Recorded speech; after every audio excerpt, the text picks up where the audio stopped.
The funeral lunch was being held at Le Jardin, the most expensive French restaurant in the city.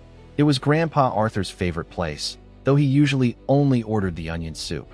Today, however, his mourning family was ordering lobster thermidor, wagyu beef, and bottles of vintage champagne that cost more than my first car. I walked into the private dining room, brushing the snow off my shoulders. I was wearing a black suit. It wasn't bespoke. It was off the rack, slightly tight in the shoulders, but it was respectful. The room was buzzing, not with grief, but with greed.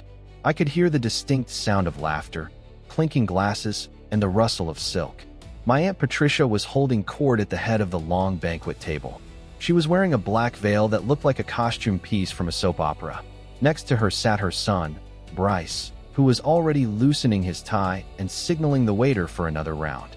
I walked toward the main table, looking for an empty chair. I had been Grandpa Arthur's caretaker for the last 4 years. I lived in the guest cottage. I drove him to chemo. I was the one holding his hand when he took his last breath on Tuesday. Surely, there was a seat for me.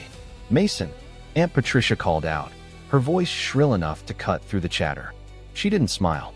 She pointed a manicured finger toward the back of the room. "Not here, sweetie. This table is full." I paused.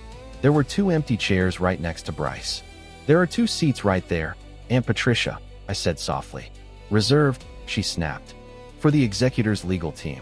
They'll be joining us shortly to read the preliminary summary. And honestly, Mason, look at you. You look exhausted. You'd bring the mood down. We're trying to celebrate Arthur's life, not wallow in misery." "Celebrate?" I asked, looking at the half-empty bottles of Dom Perignon. "It looks like you're celebrating a lottery win." "Watch your tone," Bryce sneered, his mouth full of bread. "Mom is the matriarch now. She decides the seating. Go sit in the back." He pointed to a small, round folding table set up in the corner, right next to the swinging doors of the kitchen and the entrance to the restrooms. It was the overflow table, the exile table. "It's cozy," Patricia added with a dismissive wave. "You'll have more privacy to process your feelings. Now run along. The waiter is bringing the caviar." I didn't argue. I learned a long time ago that arguing with Patricia was like trying to explain calculus to a shark. She didn't care about the logic. She just wanted to eat you. I walked to the back of the room and sat at the small table. Every time the kitchen door swung open, a blast of steam and the smell of dishwater hit me. Every time someone went to the bathroom, they had to squeeze past my chair. From my vantage point, I watched them. I watched my cousins discussing which of Grandpa's vintage cars they were going to claim. I watched my Uncle Robert talking loudly about selling the estate to a developer to build condos. They didn't know. They didn't know about the nights Grandpa Arthur spent crying in his study, realizing his family only visited when they needed money. They didn't know about the long conversations we had about legacy, about duty, about trust. And they certainly didn't know what was in the leather binder sitting on my lap, hidden under my napkin. "Excuse me, sir." A waiter appeared at my table. He looked apologetic. "Would you like to order? The main table is having the tasting menu." "Just water, please," I said. "And maybe a roll, if there are any left." "I'll get you a fresh basket," he whispered kindly. Even the staff treated me better than my own blood. 20 minutes later, the gluttony was in full swing. The bill must have been pushing $10,000 by now. Patricia was glowing, flushed with wine and the anticipation of inheriting an empire worth $50 million. "To Arthur," she toasted, raising her glass. "May his fortune bless us all." "To the fortune," the table roared. I took a sip of my tap water. The restaurant manager, a man named Pierre who knew my grandfather well, walked into the room. He looked nervous.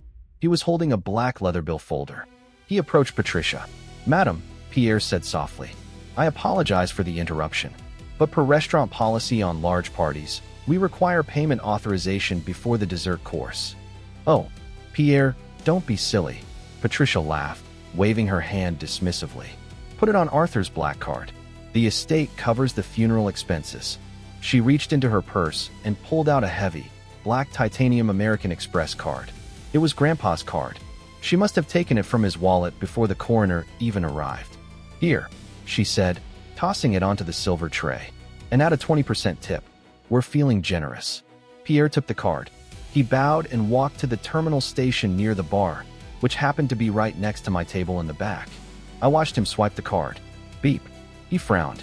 He wiped the chip and inserted it again. Beep. He typed something into the keypad. He looked at the screen, then looked back at the main table, looking pale. He walked back to Patricia. The room went quiet, sensing something was wrong. "Madam," Pierre said, his voice trembling slightly. "I am afraid the card has been declined." "Declined?" Patricia shouted, slamming her hand on the table. "That's impossible. That card has a $5 million limit. Arthur Blackwood is the wealthiest man in this county." "The terminal says, account frozen, deceased notification," Pierre explained. "Also, card reported stolen." "Stolen?" Bryce stood up, his face red. "Who reported it stolen?" "He died 2 days ago." "I did," I said. My voice wasn't loud, but in the sudden silence of the dining room, it carried perfectly. Heads turned. Patricia spun around in her chair to look at the table by the restroom. "You," she hissed. "You called the bank? How dare you? You have no authority. You're just the caretaker." "I called the bank," I said, standing up. I picked up the leather binder from my lap. "Because fraudulent activity on a deceased person's account is a federal crime, Aunt Patricia. And using the estate's funds to buy caviar for 30 people before the will is read. Well, that's just bad manners." "Sit down, Mason," Uncle Robert barked. "You don't know what you're doing. We are the executors. We control the accounts." "Do you?" I asked, walking slowly toward the main table. "Of course we do," Patricia shrieked. "I am his eldest daughter, the default executor." "Actually," I said, stopping right behind her chair, "Grandpa Arthur anticipated you might overreach. He knew you'd come for the black card. He knew you'd come for the vintage wine." I placed the binder on the table, right next to the declined credit card. "That's why, 6 months ago, he transferred the entirety of the estate into a living trust," I said. "A trust is a separate legal entity. It doesn't go through probate. It doesn't follow the default laws of inheritance." "A trust," Patricia whispered. The color was draining from her face. "Who is the trustee?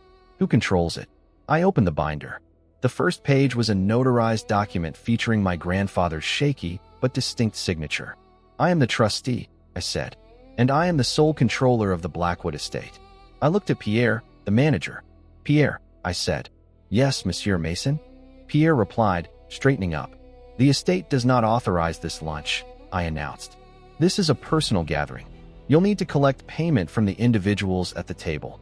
I looked at Patricia, then at Bryce, then at Uncle Robert. "I hope you brought your own wallets," I said.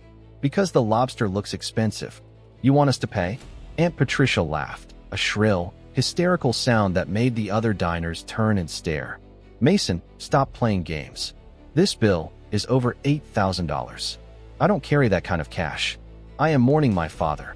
"You're eating lobster, Patricia," I corrected her, leaning against the back of her chair. "Mourning is usually done with a bit more fasting and a lot less vintage champagne." Pierre, the manager, stepped forward. He was polite, but his face was hard. He had seen these people treat his staff like servants for years. "Madam," Pierre said, "if the estate card is invalid, I must insist on a valid form of payment immediately. The register cannot close the tab otherwise." "Fine," Patricia huffed, digging into her designer purse. She pulled out her own credit card, a platinum card that she flashed like a badge of honor. "I will pay it. And then, I will sue the estate for reimbursement plus emotional distress. You'll be hearing from my lawyer, Mason." She handed the card to Pierre. He walked to the terminal. He swiped it. Beep. Pierre looked at the screen. He frowned. He looked back at Patricia. "I am sorry, madam," Pierre said, loud enough for the table to hear. "Decline. Limit exceeded." The silence that fell over the table was heavy. "That's ridiculous," Patricia shrieked, her face turning a blotchy red. "Run it again. It's a bank error." "It is not an error," Pierre said. "Would anyone else like to contribute?" Bryce, my cousin, looked at his shoes. Uncle Robert suddenly found the pattern on the tablecloth fascinating. These were people who lived on credit, on the promise of future money. The Arthur Blackwood inheritance was their retirement plan, their safety net, and their credit limit. Without it, they were exposed. "Here," Uncle Robert finally grumbled, throwing a corporate card on the table. "Split it. Bryce, put in your card too. We'll sort this out later." It took 4 credit cards to pay the bill.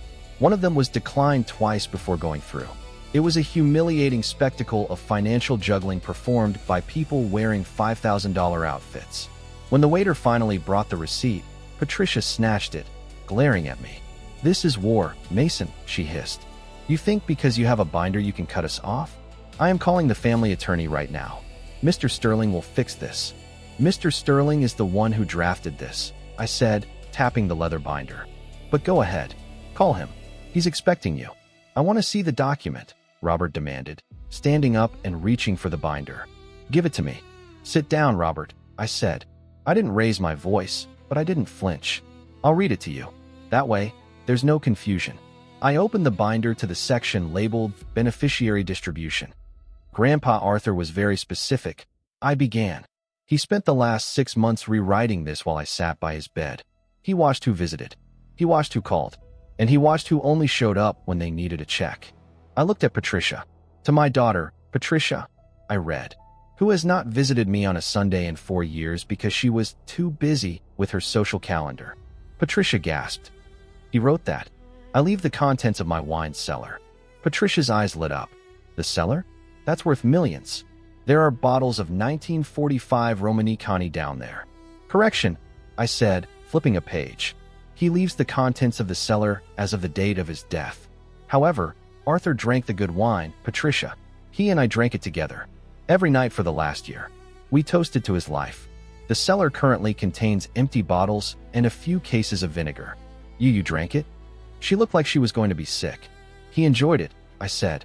"He said it tasted better knowing you wouldn't get to sell it." I turned to Uncle Robert.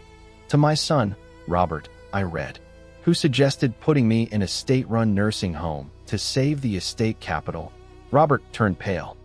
"It was a financial suggestion, a fiduciary responsibility. I leave the family sailboat, the Sea Breeze." Robert smirked. "The boat? Fine. I can sell that for $100,000. The boat," I clarified, "is currently in dry dock.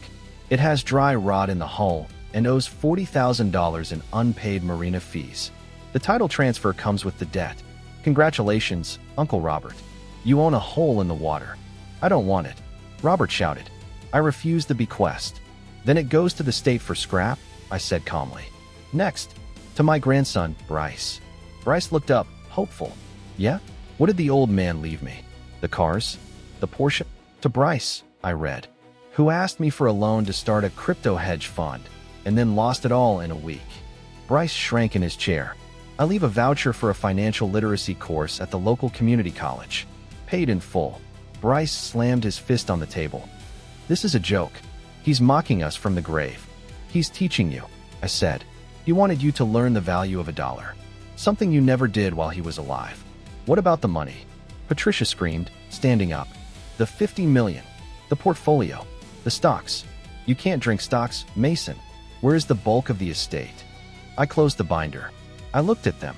The vultures who had circled my grandfather for decades, waiting for him to die so they could feast. "The bulk of the estate," I said, "was placed into the Arthur and Mason Blackwood Charitable Trust." "Charitable?" Patricia whispered. "He gave it away?" "To charity." "Not all of it," I said. "The trust has a primary beneficiary who serves as the administrator. That person receives a salary and controls the assets." "Who?" Patricia demanded. "Who is the beneficiary?" "Me," I said. The silence was absolute. "You," she breathed. "You get everything?" "The 50 million. I manage it," I corrected. "I control the investments. I control the properties. And I control the disbursements." "That's undue influence," Robert yelled. "You brainwashed him. You were the only one with access to him." "I was the only one willing to access him," I shouted back, standing up. The restaurant went quiet again. I cleaned him. I fed him. I listened to his stories about the war when you were too busy at brunch. I didn't brainwash him, Robert. I loved him. And that terrified you, didn't it? You knew that if he saw the difference between us, you'd lose. I picked up the binder. "Well," I said, "you lost. We'll sue." Patricia hissed, her eyes narrowing. "We will tie this up in court until you're old and gray. You won't see a dime." "You can try," I said. "But the trust has a no-contest clause. And unlike you, the trust has $50 million to spend on lawyers. I can keep this in litigation forever. Can you?" I looked at the pile of credit cards on the table, the cards that had barely covered lunch. "You're broke, Patricia," I said softly. "You're all broke.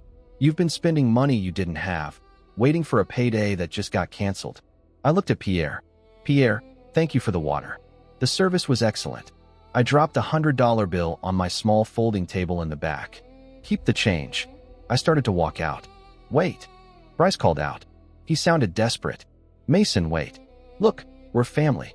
I know we've been distant, but you can't just leave us with nothing. My car lease is up next week. Mom's mortgage is due. I stopped. I turned around. You're right, I said. Grandpa Arthur did leave one more instruction. A way for you to earn a stipend from the estate. What is it? Patricia asked, hope flickering in her eyes. We'll do it. Anything. The estate owns this building, I said, gesturing to the restaurant. Did you know that? Grandpa bought the building in the 80s. Pierre leases it from the trust. So? Patricia asked. So, I said. Pierre tells me he's short-staffed on the dishwashing crew tonight. If you want to check, grab an apron. Wash dishes, Patricia repeated, her voice trembling with a mix of rage and disbelief. She looked at her manicured nails, then at the swinging kitchen doors where the steam and noise of the lunch rush were escaping. You expect me to ruin my hands in greasy water for what? A handout. For a paycheck, Aunt Patricia. I corrected her. It's called earning a living. Grandpa did it for 40 years. He started as a dishwasher, remember? Or did you forget that part of the family history while you were spending the profits? I would rather starve, she spat, grabbing her purse. Come on, Bryce. We're leaving. We don't need him. I have assets. I have connections. You have a leased Mercedes and a mortgage you can't pay, I reminded her. Bryce didn't move immediately. He looked at the kitchen door. He looked at the credit cards scattered on the table, cards that were now maxed out. For a split second, I saw it in his eyes, the terrifying realization that he was unqualified for anything else. But pride is a powerful drug. Screw you, Mason, Bryce sneered, standing up and buttoning his jacket. You think you won? You're just a glorified nurse. You'll run the estate into the ground in a year. Maybe, I shrugged, but at least I know how to pay the electric bill. Uncle Robert was already at the door, muttering into his phone, likely trying to call another lawyer who wouldn't take his case without a retainer. Patricia stopped in front of me. She glared, her eyes wet with angry tears. You stole our lives, she whispered. I saved Grandpa's legacy, I said. And honestly, Patricia, I think I saved you too. For the first time in your life, you're going to have to be interesting without money. It might build character. She made a sound of disgust and stormed out, her heels clacking loudly on the floor. The rest of the mourners followed, leaving behind a table cluttered with half-eaten lobster and empty bottles. The room was quiet. Pierre, the manager, walked over to me. He looked at the mess. I am sorry about your family, Mason, Pierre said softly. They are difficult people. They aren't my family, Pierre, I said, picking up the leather binder. My family is in an urn on the mantel at home. I looked at the kitchen door. Pierre, I said, about that dishwashing position. Yes. Keep it open, I said. Bryce will call you by Tuesday. When he does, start him at minimum wage. No favors. Pierre smiled. Understood, boss. I walked out of Le Jardin. The snow had stopped falling. The air was crisp and clean. I got into my old sedan, the car Grandpa had bought me when I graduated. It wasn't a Porsche. It wasn't a limo. But it started on the first turn of the key. I drove away from the city, away from the lawyers and the noise, back to the quiet estate where an old man had taught me that the only thing money can't buy is a good night's sleep. And tonight, I was going to sleep very well. Epilogue, 14 months later. The ribbon-cutting ceremony was small but meaningful. I stood in front of the newly renovated wing of the city hospital, the Arthur Blackwood Palliative Care Center. It wasn't a glamour project. It wasn't a museum or an opera house. It was a facility designed to give dignity to people at the end of their lives, regardless of their bank account. Mr. Blackwood, a reporter asked, holding a microphone, how does it feel to give away such a substantial portion of the inheritance? It feels light, I said honestly. I checked my watch. I had a meeting with the Trust's investment board in an hour. We were up 12% this year. Grandpa Arthur's portfolio was thriving under ethical management. As I walked to my car, my phone buzzed. It was a notification from a local news app. One followed. Police blotter, local socialite arrested for shoplifting. I clicked the link. There was a mugshot. It was grainy, but the face was unmistakable. Aunt Patricia. She looked haggard, her hair undyed, wearing a sweatshirt. She had been caught trying to walk out of a department store with a scarf tucked into her jacket. I stared at the image. I didn't feel happy. I didn't feel sad. I just felt a sense of inevitability. Gravity always wins. I scrolled down. There was another article in the business section. Local startup fails. Crypto King, Ponzi scheme collapsed. It wasn't Bryce. But in the comments section, someone named BryceB_88 was ranting about how the system was rigged against visionaries. I put the phone away. I got into my car. On the passenger seat was a small box. Inside was Grandpa's old pocket watch, the only thing I had kept for myself from the personal effects. I picked it up and clicked it open. The ticking was steady, rhythmic. Tick, tock. Time keeps moving. Some people move with it, growing and building. Others just stand still, waiting for a handout that never comes. I put the car in gear and drove forward.